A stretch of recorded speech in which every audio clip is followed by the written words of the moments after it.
అన్న మాటకు అర్థం అది. నువ్వు పెంచుకుంటూ పోతే నిన్ను తీసేయడం వినా మార్గం లేని స్థితి వస్తుంది. నువ్వు ఏదైనా అడ్డు పెట్టుకుని విపరీతంగా అహంకరిస్తే దాన్ని తీసేయడం వినా ఈశ్వరుడికి ఇంకో మార్గం లేకుండా పోతుంది. ఇది ఎప్పుడూ చాలా జాగ్రత్తగా జ్ఞాపకం పెట్టుకోవాలి. ఇంకో పెద్ద ధనస్సు, ఇంకో 4 బాణాలు కూడా ఎప్పుడు ఇస్తాడు తండ్రి గారు? తాతగారండి ఇంటికి ఎవరో పెద్దలు వచ్చారు, బాణం అక్కడ పెట్టేసి ఆయన కాళ్ళకి దండం పెట్టాను తాతగారండి అన్నాడు అనుకోండి, మనవాడు ఏది అడిగినా కొనిస్తాడు తాతగారు. ఇంకో తుపాకీ కూడా బొమ్మ కూడా కొనిచ్చిస్తాడు. ఎందుకని? ఇంటికి గణపతి గారు వస్తే కొట్టడు, వాడు దండం పెడతాడు. వాడికి తెలుసు, యుక్తాయుక్త విచక్షణ తెలుసు. కాబట్టి ఎవరికి ఇస్తాడు ఈశ్వరుడు? ఎవడు ఈశ్వరుడు చెప్పినట్టు వాడతాడో విభూతిని వాడికి ఇస్తాడు. ఎవడు ఈశ్వరుడు ఇచ్చిన దాన్ని ఈశ్వరుడు చెప్పని దానికి వాడుతున్నాడో వాడికి ఆ విభూతి తీసేస్తాడు. దీన్ని మీరు గుర్తు పెట్టుకోవడమే పాపము అని పేరు. అది అవతల పెరుగుతుంది, పెరగడం అని పడిపోవడానికి. రాముడితో చెప్తున్నాడు ఈ విషయాలు. కాబట్టి కరుడు ఎవరి చేతిలో పడిపోతాడు? రాముడి చేతిలోనే పడిపోతాడు. తర్వాత అరణ్యకాండ వచ్చేస్తోంది, రేపటి నుంచి పడిపోతాడంతే. 14,000 మంది వచ్చినా ఒక్కడే పడగొట్టేస్తాడు. ఈశ్వరుడు ఒక్కడ చాలు పడగొట్టేయడానికి, ఎంతమందినైనా పడగొట్టేస్తాడు ఆయన. ఎందుకంటే ఆయన అఖిలాండ కోటి బ్రహ్మాండ నాయకుడు. ఆయనది చెయ్యగలడన్న భయంతో నువ్వు బతకడం భక్తి అని పేరు. అది లేని విచ్చలవిడితనం ప్రమాదమునకు హేతువై ఉంటుంది. కాబట్టి అవలిప్తశ్చ పాపశ్చ త్వాంచ తాత నమృష్యతే. నాయన, ఈ కారణం చేత మేము ఇక్కడ ఉండకుండా బయలుదేరాలి అనుకుంటున్నాం. తర్వాత అతను నీ ఉనికిని సహించలేకపోతున్నాడు. ఎందుకో తెలుసా?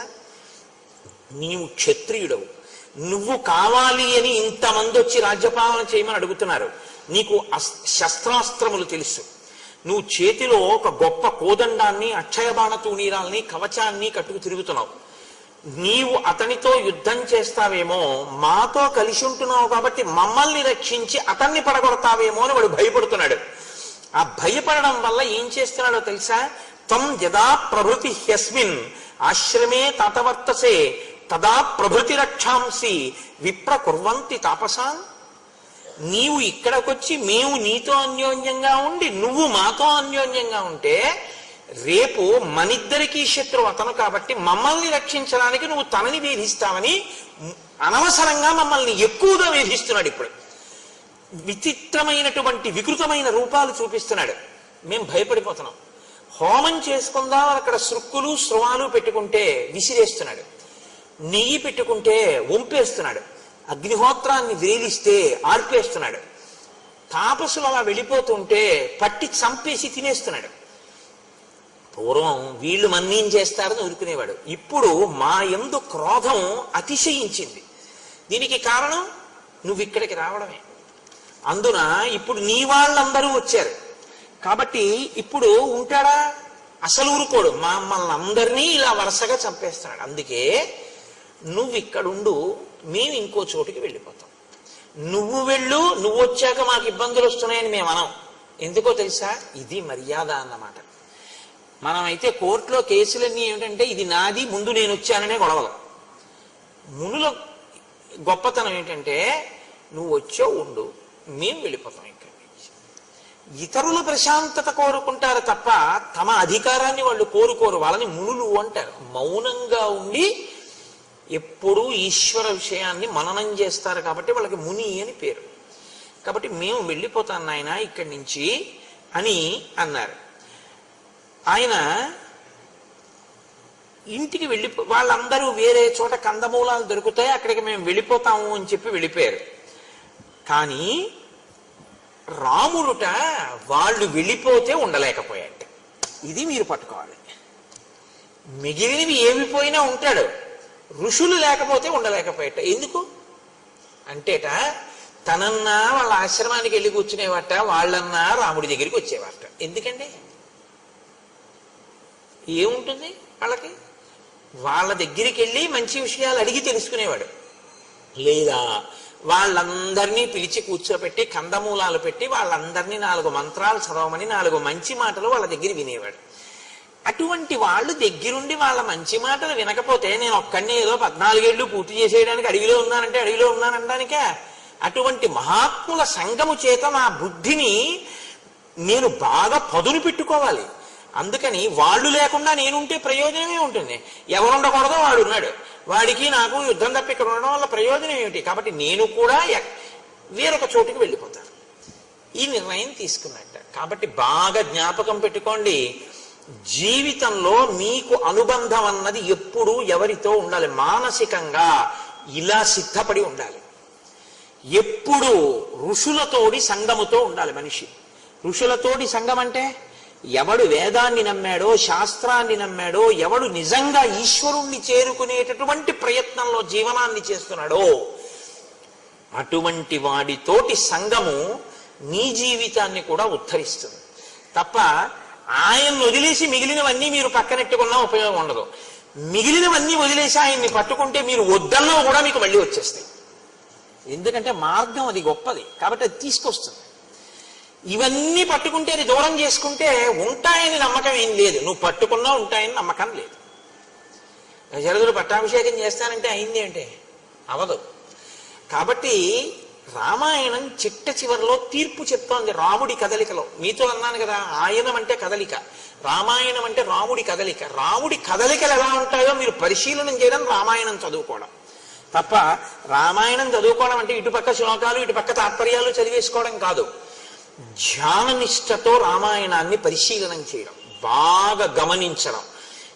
ఏ శ్లోకంలో ఏ మాట ఎలా ఉంది, ఆ మాట మన జీవితంలో మనం ఎలా అన్వయం చేసుకుని దిద్దుకోవలసి ఉంటుంది అన్నది మీరు పట్టుకుంటే రామాయణం మిమ్మల్ని చెక్కుతుంది. పట్టుకోకుండా రామాయణాన్ని రామాయణంగా ఓసారి ఇటు శ్లోకాలు ఇటు ఇది చదవడం అనేటటువంటిది ఎలా ఉంటుందో తెలుసా అండి? ఏదో నోటికి అలవాటు పడిపోయి ఏదో తిప్పేస్తుంటే ఎలా ఉంటుందో అలా ఉంటుంది. దానికి ఏమీ అర్థం ఏమి ఉండదు, ప్రయోజనం ఉండదా అంటే ఉంటుంది. కానీ అది నీ మనస్సు మీద ప్రభావం చూపిస్తుందా అంటే నేను ఆ హామీ ఇవ్వడం చాలా కష్టం, అలా చెప్పడం కుదరదు. అలా చదవగా ఏమైనా మరి అలా చూసే అదృష్టం ఏమైనా రామచంద్రమూర్తి కల్పిస్తారేమో అని నేను అనవలసి ఉంటుంది అంతే. కాబట్టి ఇప్పుడు రాముడు సీతాలక్ష్మణ సహితుడై, ఇక్కడ ఋషులు లేరు కాబట్టి ఇక్కడ మనం ఎందుకు అనవసరం ఉండడం, కాబట్టి మనం వేరొక చోటుకి వెళ్ళిపోతాం. ఆ ఋషులు అన్నారు నువ్వు కూడా మాతో వస్తే వచ్చేసే అన్నారు. కానీ ఇప్పుడు ఆ ఋషులతో రాముడిడితే అదే ఇబ్బంది వస్తుంది మళ్ళీ. రాముడు అన్నాడు మీకు ఎందుకు, నేను మిమ్మల్ని రక్షిస్తానన్నాడు. వాళ్ళు అన్నారు ఎందుకులే ఇబ్బంది అన్నాడు. రక్షించడం అంటే ఏమిటండి? వాళ్ళతో యుద్ధం. వాళ్ళతో యుద్ధం చేసిన తరువాత జయాపజయములు విధి నిర్ణీతములు. అంత గొప్ప రామరాయలు ఆ తుంగభద్రా నదీ తీరంలో వెళ్ళినటువంటి ఎడ్ల బళ్ళగా ఓడిపోయాడు. ఏం చెప్తాం? ఎంత సైన్యం రామరాయలు వారిది విజయనగరంలో. అంత సైన్యం ఉన్న రామరాయలు ఇటు పక్కనుంటే నదికి, రాత్రికి రాత్రి అటు పక్క చాలా తక్కువ సైన్యం ఉన్నటువంటి సుల్తాన్లు, రామరాయలు సైన్యం వెళ్ళిపోయింది. తెలతెలవారుతుండగా వాళ్ళు ఇక్కడే దాటి వచ్చి ఫిరంగుల్లో నీళ్లు పోసి రామరాయల భద్రగజం మీద పడి భద్రగజానికి నల్లమందు కలిపి పెట్టేశారు. అది రామరాయలనే కిందకి లాగేసింది. విజయనగర పతనం అయిపోయింది అంతే. 6 నెలలు దోచుకున్నారు విజయనగరాన్ని. 6 నెలలు పట్టింది దోచుకోవడానికి. అంటే అంత ఐశ్వర్యవంతమైన రాజ్యం. ఇప్పటికీ హంపి విజయనగరానికి వెళ్ళి బద్దలైపోయినటువంటి విగ్రహాల వంక చూస్తే ఒక్కొక్క విగ్రహం చెక్కడానికి గణపతి దేవాలయం ఉంటుంది, నరసింహమూర్తి దేవాలయం, కనుల నీరు చెమరుస్తుంది. ఎంత గొప్ప నిర్మాణం రాయి ఇవన్నీ అని. అంతంత అద్భుతమైనటువంటి నిర్మాణాలు. ఎవరికి తెలుసు యుద్ధంలో జయాపజయములు ఎటుంటాయో? జయాపజయములు విధి నిర్ణీతములు. కాబట్టి మనం ఇప్పుడు సరే అయితే నువ్వు యుద్ధం చేయవాడు చచ్చిపోతారు, మనం కలిసి ఉందామని మనకెందుకు? మనం సర్వభూత హితేరత, అన్ని భూతముల యొక్క ప్రేమ కోరుకున్నావు. నువ్వు మాతో వస్తావా? మా ప్రారంభం ఎలా ఉంటే అలా జరుగుతుంది. నువ్వు రావా? మేము బయలుదేరిపోతాం. నువ్వు ఇక్కడ ఉండడమా ఉండకపోవడమా నీ ఇష్టం. రాముడో ఉండలేడు, వాళ్ళు చెప్పినా వినలేదు. కానీ తనకిప్పుడు మార్గం ఏమిటి? ఋషులున్న ఇంకొక ప్రదేశానికి వెళ్ళిపోవడం. కాబట్టి ఇప్పుడు ఆయన కూడా విడిచిపెట్టేశాడు పర్ణశాలని. ఆయన విడిచిపెట్టేశాడంటే మీరు ఒకటి గుర్తుపెట్టుకోండి, సీతమ్మ ఏమనాలండి? వాళ్ళు వెళ్ళిపోతే వెళ్ళిపోయారు, మనకెందుకంటే హాయిగా ఏదో చక్కగా మంచి తేనె దొరుకుతోంది, పళ్ళు దొరుకుతున్నాయి, సుఖంగా ఉంది, ఏదో అయిపోతుంది, పక్కనే భరద్వాజాశ్రమం ఉంది కొద్ది క్రూసుల దూరంలో, ఏదో అయిపోయింది అంతేగాని ఎందుకంటే ఇప్పుడు మళ్ళీ ఇక్కడి నుంచి ఇల్లు మారడం ఏం వద్దు అనాలి. ఆవిడ అలా అనలేదు, రాముణ్ణి అనుగమించింది. అనుగమించడం గొప్ప భర్తని. ఏ సేవకొచ్చాడో ఆ సేవకు అలాగే ఉంటాడు లక్ష్మణమూర్తి. రాముడు చెప్తాడు, వాళ్ళు వింటారు. కాబట్టి ఇప్పుడు బయలుదేరారు. ఆయన ఇంకొక కారణం కూడా చెప్పాడు. ఇక్కడికి కౌసల్య, సుమిత్ర, కైక, భరతుడు, శత్రుఘ్నుడు, సైన్యం, వశిష్ఠాది మహర్షులు అందరూ వచ్చారు. అందుకని ఇక్కడ ఉంటే నాకు వాళ్ళు జ్ఞాపకానికి వస్తున్నారు ఎక్కువగా. రెండు, ఇక్కడికి వచ్చినటువంటి సైన్యంలో ఉన్న జంతువులన్నీ మలమూత్రములను విసర్జించి ప్రదేశం అంతా శౌచాన్ని కోల్పోయింది. కాబట్టి వేరొక ప్రదేశానికి వెళ్ళిపోదాం అన్నాడు. బయలుదేరి వాళ్ళు మార్గమధ్యంలో వెడుతుండగా అత్రి మహర్షి ఆశ్రమానికి వెళ్ళారు. మీరు బాగా గుర్తుపెట్టుకోండి, ప్రయత్నపూర్వకంగా మీరు మహానుభావులు ఉన్న ప్రదేశాన్ని తొక్కడం మీ అభ్యున్నతికి హేతు అవుతుంది, తెలిసి కానీ తెలియక కానీ. వేరే ఈశ్వరుడు ఎక్కడో ఉండడండి. గుళ్ళో ఈశ్వరుడు ఉంటాడు అన్నమాట యథార్థమే, కానీ అసలు నిజంగా ఈశ్వరుడు ఎక్కడ ఉంటాడో తెలుసా? మీరు బాగా గుర్తుపెట్టుకోండి. ఇక్కడ నిరంతరము ప్రతి ఊపిరిలో ఆయన్ని ఆరాధిస్తున్నటువంటి వ్యక్తి ఎక్కడ కూర్చుంటాడో, ఎక్కడ నించుంటాడో, ఎక్కడ తిరుగుతాడో ఆయన వెంటనే తిరుగుతూ ఉంటాడు ఈశ్వరుడు ఎప్పుడు. రాముడు ఎక్కడ ఉంటాడని చెప్తారో తెలుసా అండి శాస్త్రంలో? రామచంద్రమూర్తిని నమ్ముకుని బతుకుతున్నవాడు ఎక్కడ ఉంటాడో రాముడు అక్కడే ఉంటాడు. పక్కనే ఉంటాడట ధనుర్ధరుడే. ఆయన కూర్చుంటే కూర్చుంటాడు, ఆయన నించుంటే నించుంటాడు, ఆయన ఎడుతుంటే పెడతాడు, ఆయన వస్తే వస్తాడు. ఆయన పడుకుంటే తను ఇలా కూర్చుంటాట గుమ్మం ముందు. ఎందుకంటే ఆయన నీకు ఇబ్బంది ఎవరైనా కల్పిస్తారేమో అని. రామచంద్రమూర్తి తనని నమ్మిన వాళ్ళని రక్షించడానికి గడప ముందుకొచ్చి కూర్చుని ఉంటాడు అని.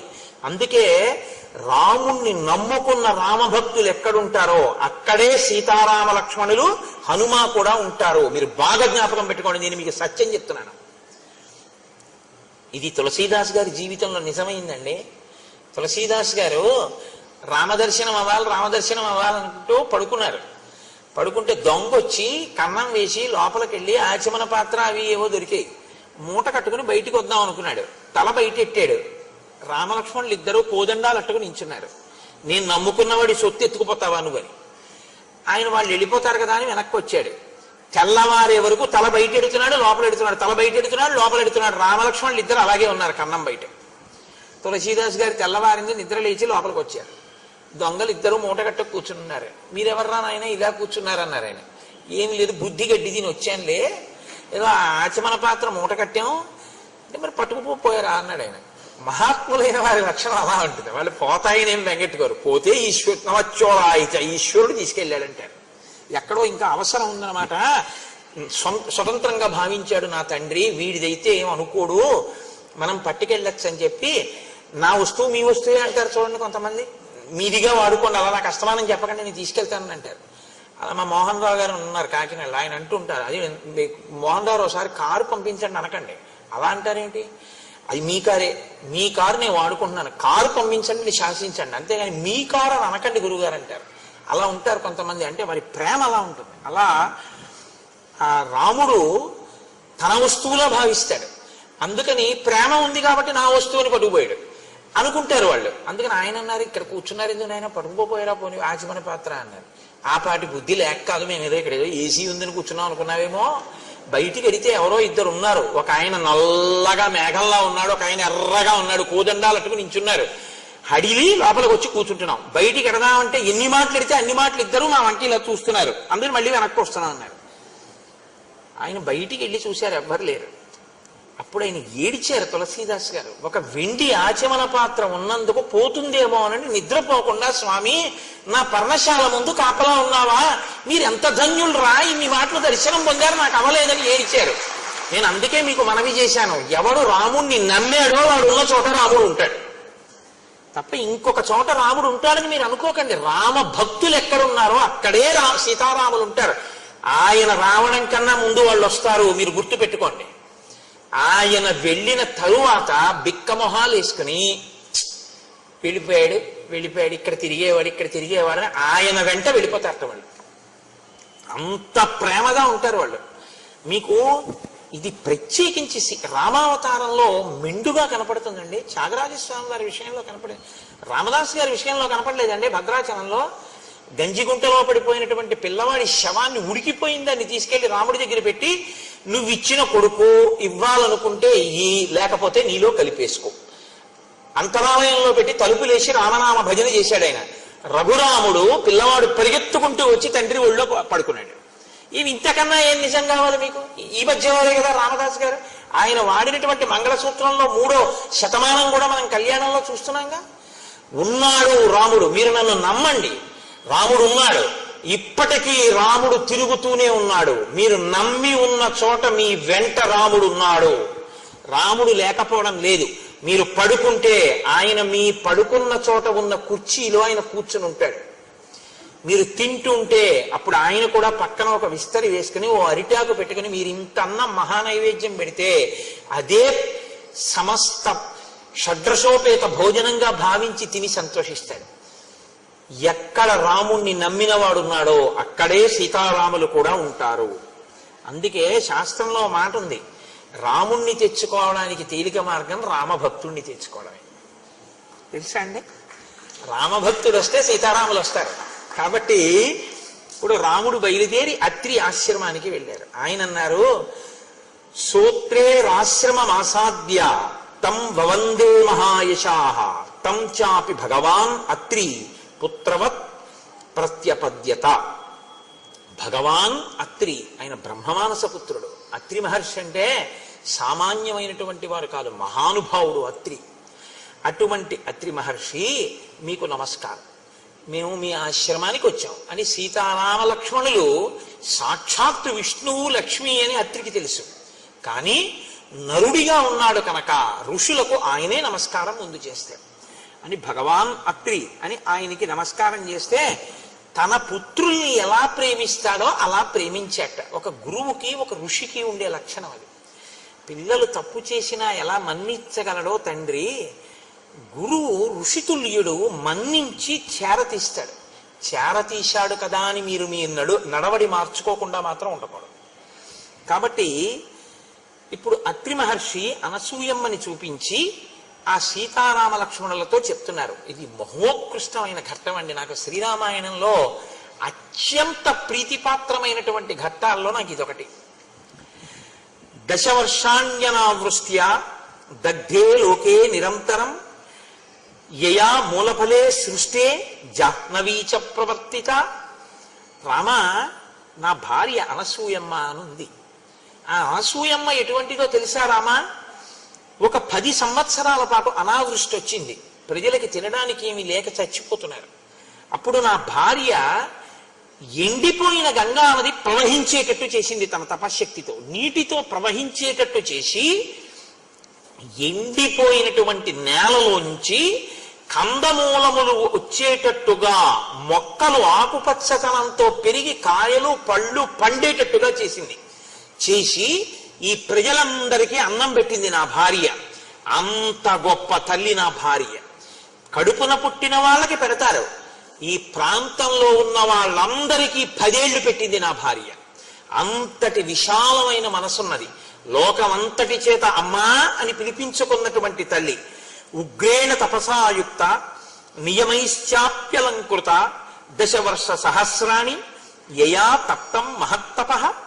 దశవర్ష సహస్రాణి, ఆమె 10,000 సంవత్సరముల పాటు చాలా కఠినమైన నియమములతో తపస్సు చేసింది ఒక స్త్రీ నా యొక్క అనుమతితో. మీరు బాగా జ్ఞాపకం పెట్టుకోండి, ఆడది నోము చేస్తుంది, ఆడది వ్రతం చేస్తుంది. కానీ ఆడది చేసే నోముకి, ఆడది చేసే వ్రతానికి సిద్ధిని దేవతలు ఎప్పుడు ఇస్తారో తెలుసా అండి? ముందు భర్త పాదాలకి నమస్కారం చేసి అనుమతి తీసుకుంటేనే. ఎందుకనంటే యోమే భర్త సమే గురువు. అది వదిలేసి ఆయనకి ఏం తెలియదండి, ఆయన వెర్రాడండి, ఆయన పిచ్చాడండి, ఆయన ఏం చేసుకోరండి, నేనే చేస్తుంటానండి, మా ఇంట్లో అన్న వాళ్ళ పూజలు ఈశ్వరుడు ఆదరించడు. నేను ఉన్న మాట మాట్లాడుతున్నానంతే. నేను వేదాన్ని నమ్ముకున్నాను, నేను శాస్త్రాన్ని నమ్ముకున్నాను, నేను రామాయణాన్ని నమ్ముకున్నాను. నేను ఏది నమ్ముకున్నానో నేను అదే మాట్లాడతాను. నాకు ఇంకోలా మాట్లాడడం నా చేత కాదు. కాబట్టి అత్రి అంటున్నారు, అనసూయా వ్రతై స్నాత ప్రత్యూహాశ్చ నివర్తితా దేవకార్య నిమిత్తంచ యయా సంతరమాణయ దశరాత్రం కృతా రాత్రి సేయం మాతేవతే నఘ తామిమాం సర్వభూతానాం నమస్కార్యాం యశస్వినీం అభిగచ్చతు వైదేహి వృద్ధామ క్రోధనాం సదా అనసూయేతి యా లోకే కర్మభి ఖ్యాతిమాగత. ఆయన అంటున్నారు, ఈ అనసూయ ఎంత గొప్పదో తెలుసా రామ? ఈమె దేవతల కొరకు 10 రాత్రుల్ని ఒక రాత్రిగా మార్చింది. సుమతి అని ఆవిడ కూడా చాలా పతివ్రతే. కానీ నేను మీతో మొన్న మనవి చేశాను, 2 రకాలుగా అనుష్ఠానం ఉంటుంది. భర్త ఏం చెప్తే చేసేవాళ్ళు కొందరు, భర్తతో పాటు శాస్త్రం బాగా తెలిసి ధర్మాధర్మములు ఆయనతో మాట్లాడుతూ కలిసి ఆయన్ని దిద్దుతూ తనని దిద్దుకుంటూ అనుగమించేవారు కొందరు. సీతారాములు 2వ కోవలోకి వస్తారు, సుమతి 1టి కోవలోకి వస్తుంది. ఆవిడ భర్త ఏం చెప్తే అది. భర్త ఒక రోజు ఒక దారుణమైన కోరిక కోరాడు. అది పెద్ద నేను విశేషంగా దాని గురించి ప్రస్తావన చెయ్యక్కర్లేదు, మీ అందరికీ తెలుసు.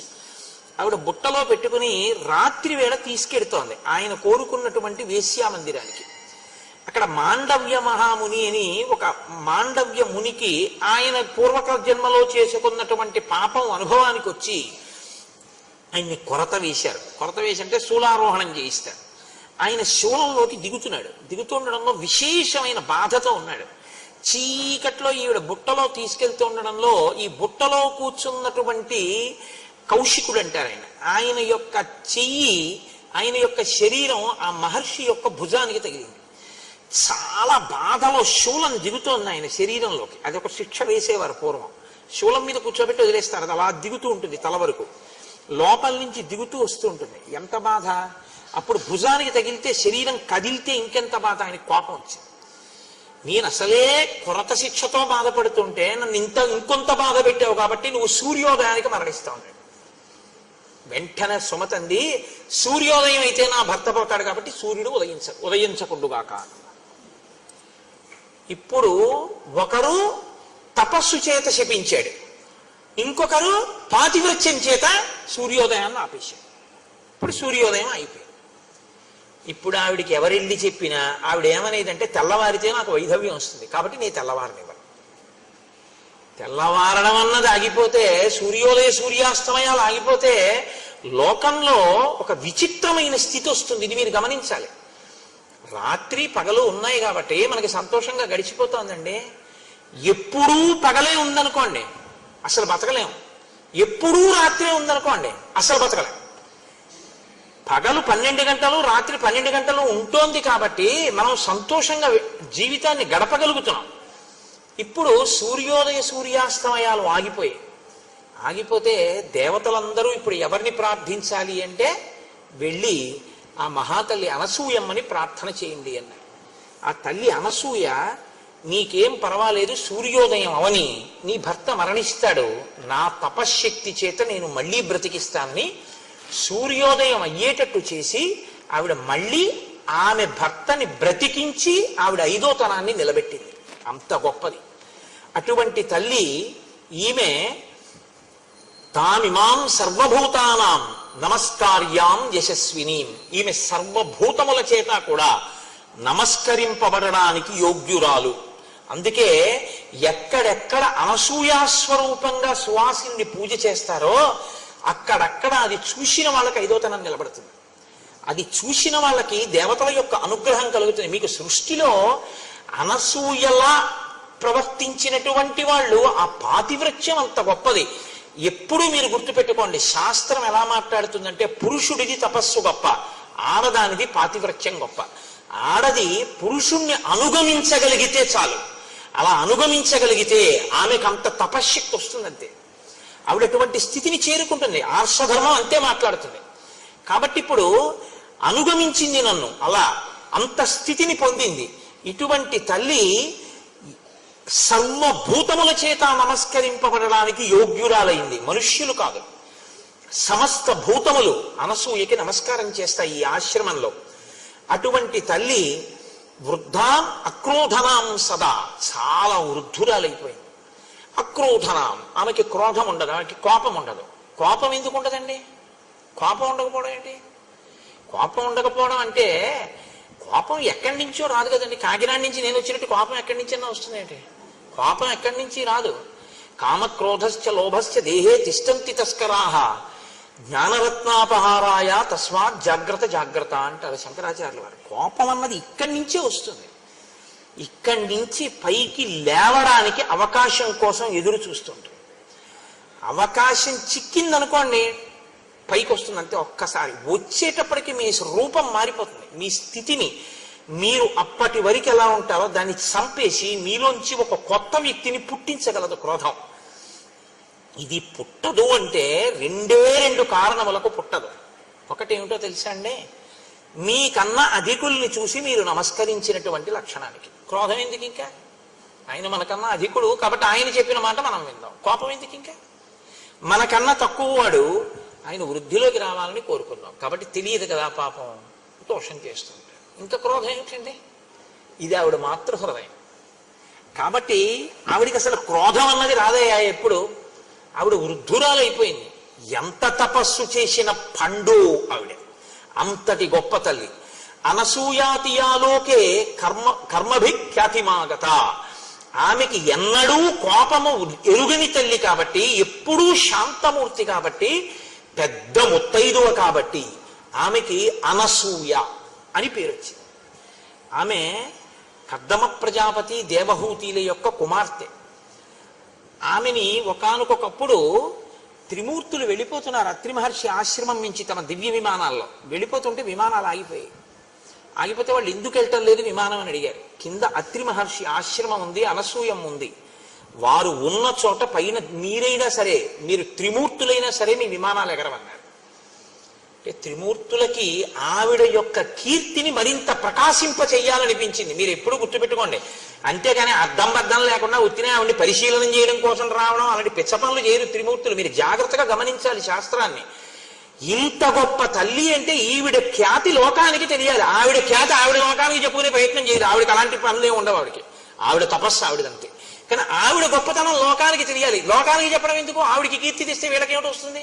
ఆదర్శంగా తీసుకుని మిగిలిన వాళ్ళు బతుకుతారు. అందుకు చెప్పాలి దేవతలు. కాబట్టి ఇప్పుడు త్రిమూర్తులు బ్రాహ్మణ రూపాల్లో భోజనానికి వెళ్ళారు. అత్రికి ధర్మం ఉంది, అతిథి దేవోభవ.